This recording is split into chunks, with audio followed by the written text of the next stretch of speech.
Ya, Assalamualaikum warahmatullahi wabarakatuh.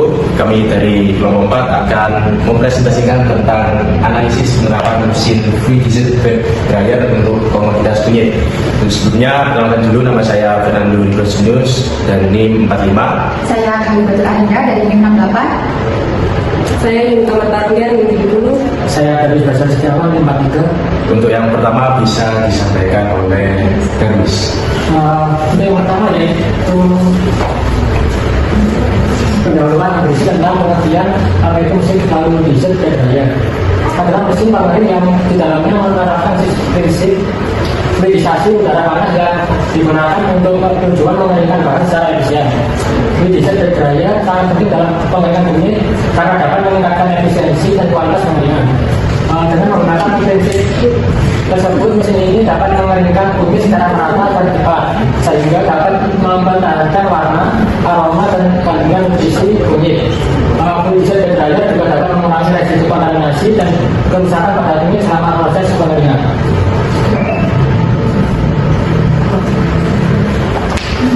Dan untuk selanjutnya materi akan disampaikan oleh Arinda. Saya akan menjelaskan mesin Fluidized Bed Dryer, di mana mesin ini merupakan teknologi pengeringan yang menggunakan aliran udara panas untuk mengembangkan partikel sehingga panas merata dan pengeringan berlangsung secara cepat. Mesin ini memiliki keunggulan utama, yaitu yang pertama, pengeringan lebih cepat, yang kedua, warna dan kualitas lebih terjaga, yang ketiga, cocok untuk partikel kecil. Untuk komoditas yang kami ambil yaitu kunyit. Kunyit adalah rimpang berwarna kuning yang digunakan sebagai bumbu dan bahan herbal. Kunyit diolah menjadi bubuk untuk memperpanjang umur simpan dan memudahkan penggunaan. Komoditas ini cocok dikeringkan dengan Fluidized Bed Dryer karena partikel kunyit mudah terfluidasi dan prosesnya cepat sehingga warna serta kualitas tetap terjaga.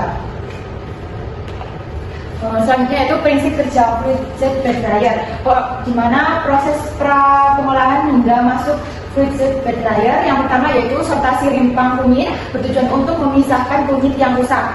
Yang kedua yaitu pencucian kunyit untuk menghilangkan sisa-sisa tanah. Yang ketiga, pemotongan kunyit dilakukan dengan seragam agar memudahkan pengeringan.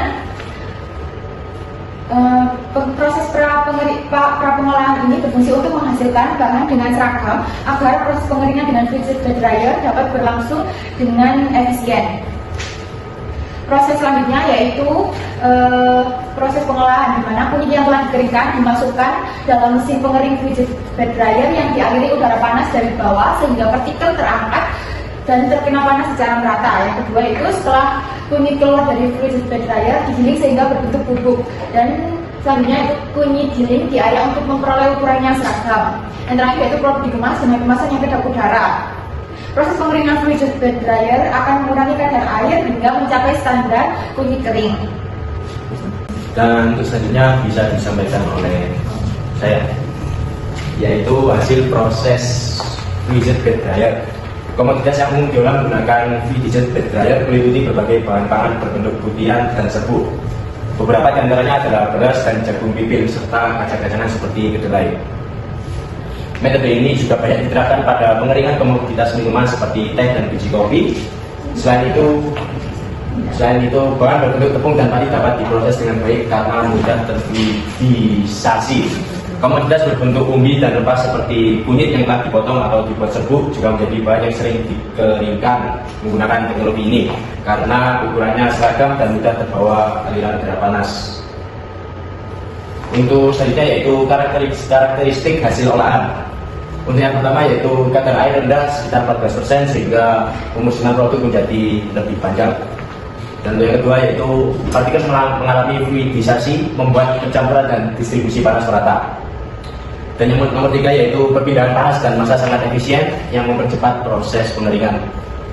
Untuk nomor 4 kualitas produk stabil dan konsisten karena suhu unggun relatif seragam. Dan nomor 5 bentuk dan ukuran partikel tetap terjaga terutama pada serbuk dan granulat. Nomor 6 porositas produk dapat meningkat karena pelepasan air yang cepat pada saat proses. Untuk Fluidized Bed Dryer menghasilkan produk kering sehingga dengan kadar air rendah warna bisa menjadi stabil, tekstur seragam serta mutu lebih baik dibandingkan pengeringan tradisional. Untuk selanjutnya bisa disampaikan oleh Yunita. Jadi saya akan menjelaskan tentang standar hasil olahan bubuk kunyit. Untuk yang pertama, kadar air bubuk kunyit hasil drying ideal berkisaran antara 4 hingga 11% dengan pengeringan tradisional pre-dryer, menghasilkan kadar air sekitar 4,2 hingga 4,7% yang memenuhi standar SNI. Yang kedua, ada bentuk bubuk kunyit tergantung metode drying. FBD menghasilkan partikel yang lebih seragam dan tekstur bubuk cenderung halus dibandingkan pre-dryer atau from drying. Yang ketiga, ada tekstur bubuk.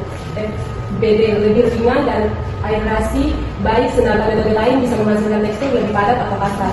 Yang keempat, ada kandungan senyawa aktif seperti kurkumin lebih terjaga pada FBD karena suhu pengeringan terkendali dan waktu drying lebih singkat dibandingkan pengeringan konvensional yang menghabiskan waktu lebih lama dengan suhu lebih tinggi. Yang berikutnya ada keuntungan dan kerugian. Keuntungannya, penggunaan fluid set bed dryer untuk kunyit. Yang pertama, untuk mempercepat proses pengeringan hingga 3 kali lebih cepat dibandingkan pre-dryer.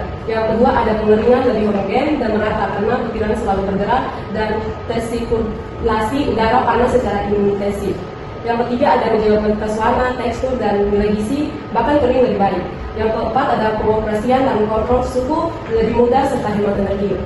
Yang berikutnya ada kerugian penggunaan fluid set bed dryer. Yang pertama, ada potensi terjadinya atrition, pengkisahan partikel menyebabkan debu dan kehilangan material halus. Yang kedua, ada tidak cocok untuk bahan lengket atau sangat basah yang bisa menyumbat fluidisasi. Yang ketiga, ada biaya investasi awal dan perawatan sistem lebih tinggi dibandingkan pre-dryer biasa. Yang keempat, kontrol kecepatan udara harus tetap untuk menjaga fluidisasi efektif dan mencegah kerusakan produk. Sekian dari kami, kelompok 4. Kurang lebihnya kami mohon maaf. Wassalamualaikum warahmatullahi wabarakatuh. Yeah, I've been validating